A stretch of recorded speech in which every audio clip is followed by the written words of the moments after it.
ప్రతి alternate week నేను వచ్చి పిఠాపురంకి వచ్చి కూర్చుంటాను. అవి ఏవైతే ఉన్నాయో అవి ఇవ్వండి ఖచ్చితంగా. దీంట్లో కూడా చాలా ఛాలెంజెస్ ఉన్నాయి. గత ప్రభుత్వం కూడా అర్హత లేని వాళ్ళని పెట్టారని, అర్హత ఉన్న రకరకాల కామెంట్స్ ఉన్నాయి. వీటన్నిటికీ కలెక్టర్ గారు వీళ్ళందరూ సలహాలు ఇచ్చేది ఏంటంటే, కేంద్ర క్యాబినెట్కి చెప్పాలి, మనం రాష్ట్ర క్యాబినెట్కి చెప్పమంటుంది ఏంటంటే, ఒక రీసర్వే కూడా జరిగితే చాలా మంచిది దీని మీద. ఖచ్చితంగా కలెక్టర్ షాన్ మోహన్ గారు చెప్పిన ఈ సలహాని రాష్ట్ర క్యాబినెట్ ముందు ఖచ్చితంగా గౌరవ ముఖ్యమంత్రి చంద్రబాబు గారి దగ్గర దృష్టిలో కూడా పెడతాం. అది కేంద్ర క్యాబినెట్లో, రాష్ట్ర క్యాబినెట్లో మేము చర్చిస్తాం.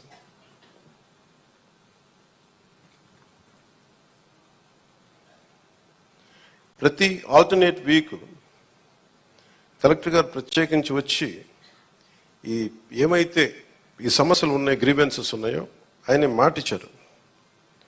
అంటే ఒక యువ కలెక్టర్ అంత ముందుకొచ్చి, నేను ఒక ప్రతి 2వ వారం వచ్చి కూర్చుంటానంత బిజీ షెడ్యూల్ నాకు తెలుసు. ఒక అడ్మినిస్ట్రేషన్ ఎంత కష్టమో నాకు తెలుసు.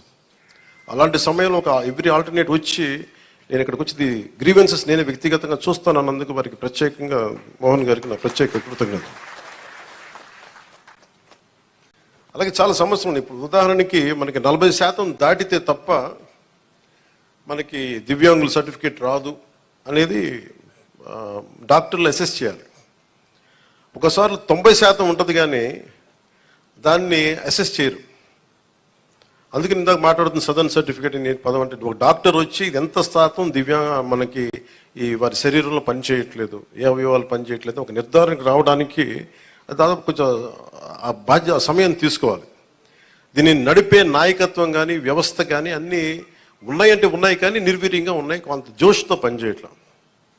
మేమందరం ఎందుకున్నామంటే ఇక్కడ ఈ రోజున కూర్చోబెట్టి ప్రతి గంట ఈ రాష్ట్ర అభివృద్ధి కోసం పనిచేయడానికి, ప్రజా సంక్షేమం పనిచేయడం కోసమే ఉన్నాం. ఎందుకంటే మేము విజయయాత్రలు చేయడానికి నేను లేను ఇక్కడ. ముఖ్యంగా నాకు సంబంధించినంత వరకు నేను పిఠాపురానికి సంబంధించి పిఠాపురం నీటి సమస్య తీర్చాలి, ముందు కనీస రక్షిత మంచినీరు ఇవ్వగలగాలి, అట్లీస్ట్ ఒక ఎమ్మెల్యేగా నా కనీస బాధ్యత, ఉపాధి అవకాశాలు తీసుకురావాలి. అలాగే ఎన్ని పెన్షన్స్ ఉన్నాయో సరైన అర్హులందరూ, మిస్ అయిన అర్హులు ఎవరైతే ఉన్నారో వాళ్ళందరినీ ముందుకు తీసుకొచ్చి గుర్తించి వాళ్ళకి ఇచ్చేలాగా నా మొదటి ప్రయత్నం. అలాగే ఏవైతే మనకి ఈ సమస్యలు అయితే ఉన్నాయో, మనకి వ్యవసాయం సంబంధించి కానీ, కాలువల పూడికలు కానీ, అలాగే ఇప్పుడు చూస్తున్నారు బయట ఆ డయేరియా మనకి డ్రైవ్ చేస్తున్నాం ఇప్పటి నుంచి ఆగస్టు దాకా. ఎందుకంటే చాలామంది శుభ్రంగా పారిశుద్ధ్యం పరిస్థితులు లేకపోవడం వల్ల. నేను పంచాయతీరాజ్ శాఖ మన మీటింగ్లో కూర్చొని ఉంటే చాలా అద్భుతమైన వ్యక్తులు ఉన్నారు, అడ్వైజర్స్గా ఒక్కొక్కరు కూర్చొని ఎంత గొప్పగా చేస్తున్నారంటే, కాకపోతే వాళ్ళ సమర్థతని ప్రతిభని ఉపయోగించుకోవడం మనకు తెలియట్లా.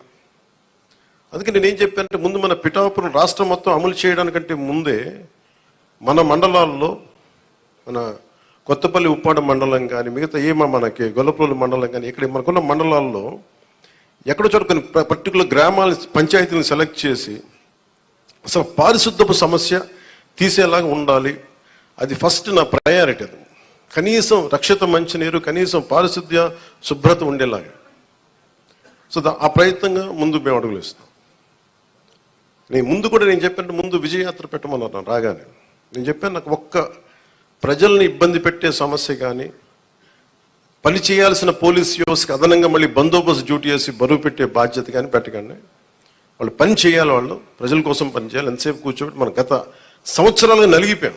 ప్రతిసారి నేను రోడ్డు మీదకి వచ్చినప్పుడు ఎంత నలిగిపోతారో నాకు తెలుసు. అందుకని ఈ విజయయాత్రలు ఇవన్నీ పక్కన పెట్టి మీకు నేను పని చేసి పిఠాపురం నా సోదరులందరికీ, ఆడపడుచులకి, అన్నదమ్ములందరికీ నేను పని చేసి మరి అప్పుడు విజయయాత్ర చేస్తే నాకు ఒక తృప్తి ఉంటుంది. గెలిచినందుకు నాకు ఆనందం లేదు, పని చేసి మీ మన్నన పొందిన తర్వాత నాకు అప్పుడు ఆనందం వస్తుంది. మీ మన్నన పొందే వరకు అప్పుడు నేను ఎమ్మెల్యే అప్పుడే ప్రకటించుకుంటాను. ఇప్పుడు మీరు అంటే నాకు హై స్టాండర్డ్స్ పెట్టుకుంటాను. నాకు చాలా హై స్టాండర్డ్స్ పెట్టుకుంటాను. నేను పని చేసే వరకు కొన్ని వదలను. ఇక నాకు పిఠాపురాన్ని నేను మీకు మాటిస్తున్నాను, భారతదేశంలో అత్యంత మోడల్ నియోజకవర్గంగా చెయ్యాలి అని ఒక ఆకాంక్ష.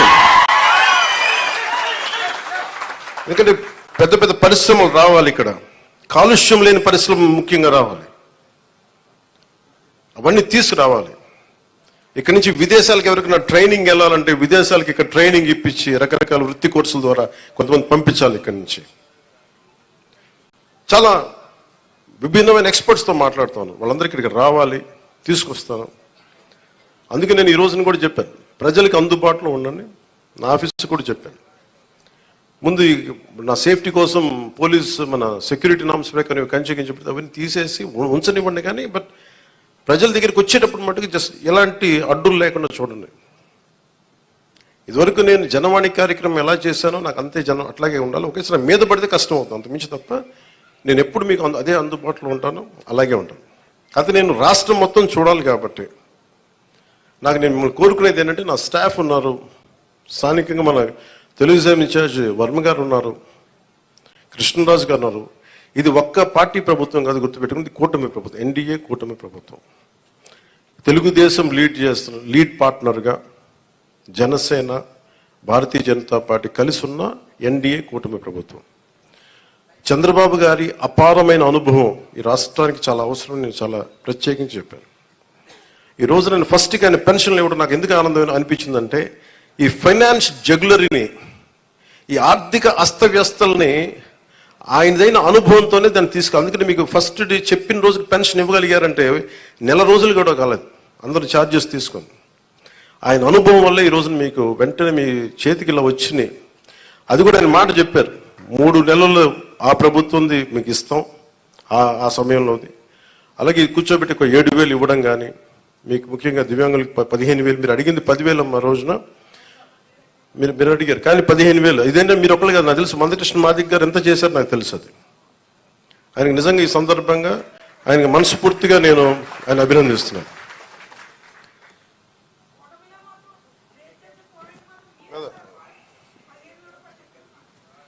ఇది అందరం కలిపి చేసేదమ్మా.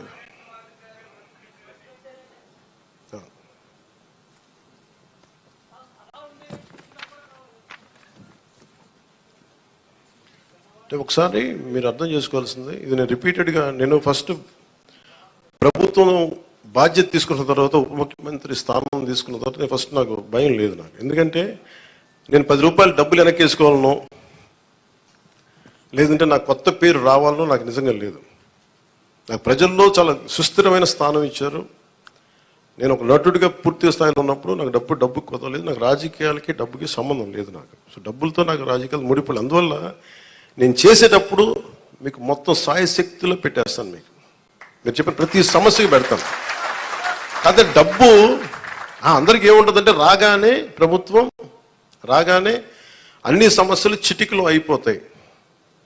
అవో, కానీ చిటికలో అయ్యే వరకు పని